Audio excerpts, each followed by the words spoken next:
உங்கள் காலில் விழுந்து மன்னிப்பு கேட்டதா விடுவீங்களா அப்படின்னு சொல்லிட்டு ரொம்பவும் எமோஷ்னலான ஒரு மன்னிப்பு வீடியோவை வெளியிட்டிருக்காரு ரவிமோகன். கொஞ்ச நாளைக்கு முன்னாடி தான் ரவிமோகன் ரொம்பவும் பர்ஸ்ட் அவுட் ஆகி பேசின விஷயங்கள் சமூக வலைதளங்களையே பரபரப்பை ஏற்படுத்திடுது அப்படின்னு சொல்லலாம். ஏன்னா அவர் அதில் குறிப்பிட்ட சில விஷயங்கள் எல்லாருக்குமே ஒரு கனத்த இதயத்தை தான் கொடுத்துருக்கும். அதுக்கு ஒரு முக்கியமான காரணமே என் மேலே பிளாக் மேஜிக்கை யூஸ் பண்ணுறாங்க. அது மட்டும் இல்லாமல் நான் 2-3 டைம் சூசைட் பண்ண ட்ரை பண்ணியிருக்கிறேன். என்னை நம்பி என் கூட ஒரு பொண்ணு இருந்தா என்னுடைய வாழ்க்கை ஒரு கொஞ்ச நாளைக்கு நல்லா இருந்தது. ஆனால் அவளையும் சைபர் புல்லிங் அப்படிங்கிற ஒரு கொடுமையான விஷயத்தை யூஸ் பண்ணி என்னை விட்டு துரத்திட்டாங்க. அது மட்டும் கிடையாது, என்னுடைய கணக்கு வழக்கு அப்படின்னு சொல்லிட்டு என் மேலே நஷ்டத்தை சுமத்தி என்னை வாழ்கிறதுக்கு முடியாமல் பண்ணிட்டாங்க. இப்போது கடைசியாக என்னுடைய குழந்தைகளையுமே என்னை பார்க்க விடாமல் என் கூட பேச விடாமல் தடுக்கிறாங்க அப்படின்னு சொல்லிட்டு அடுக்கடுக்கான நிறைய குற்றச்சாட்டுகளை மனைவியான ஆர்த்தி ரவி மேலே வச்சுருந்தாங்க.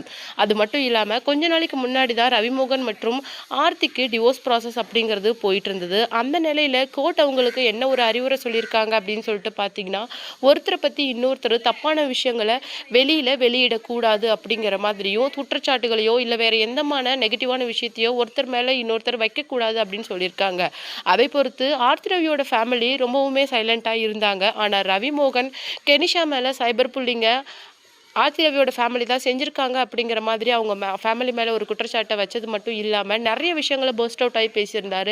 அதில் ஒரு முக்கியமான விஷயமா ஒரு 3 எழுத்து நடிகையால் தான் தன்னுடைய வாழ்க்கையே போயிடுச்சு அப்படின்னு சொல்லிட்டு இன்னும் நிறைய குடும்பங்களை அவங்க நாசப்படுத்தியிருக்காங்க. அவங்களாம் நான் எப்படி வாழணும் அப்படின்னு சொல்லிட்டு அட்வைஸ் பண்ணுறாங்க அப்படிங்கிற மாதிரி சொல்லியிருந்தாங்க.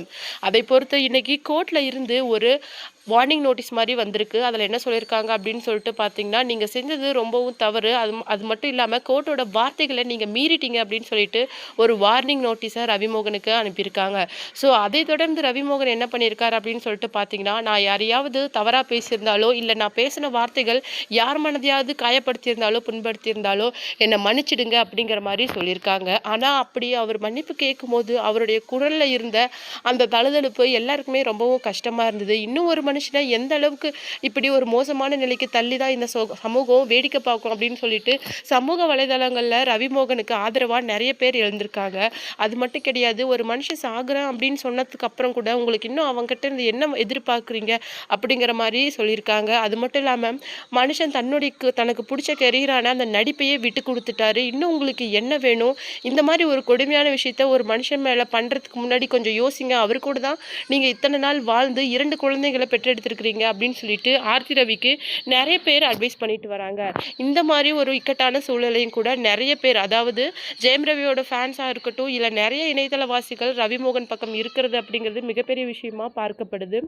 அது மட்டும் இல்லாமல் இன்னமும் டிவோர்ஸ் ப்ராசஸ் முடியாமல் இருக்கிற நிலையில் கெனிஷா துபாயில் நிறைய சிக்கல்களை சந்திச்சுட்டு வராங்களாம். அதாவது கான்செர்ட்டில் அவங்க யூஸ் பண்ண சில வார்த்தைகளால் அங்கே துபாய் அரசாங்கம் அவங்கள கைது பண்ணி நிறைய பிடிவாரண்ட்டும் கொடுத்துருக்காங்க அப்படிங்கிற மாதிரி சொல்லப்படுது. இந்த மாதிரி மோசமான சூழ்நிலையில் தான் ரவிமோகனும் கெனிஷாவும் இருக்காங்க. ரீசெண்டாக அவர் போயிட்டு வந்த சபரிமலை அந்த கோயிலில் கூட கெனிஷா மேலே அவங்க ஒரு அர்ச்சனை செஞ்சுருக்கிறாங்க. அந்தளவுக்கு கெனிஷா மேலே அவங்க மதிப்பும் ஒரு நட்புக்குரிய ஒரு மரியாதையும் வச்சுருக்காங்க அப்படிங்கிற மாதிரி சொல்லப்படுது.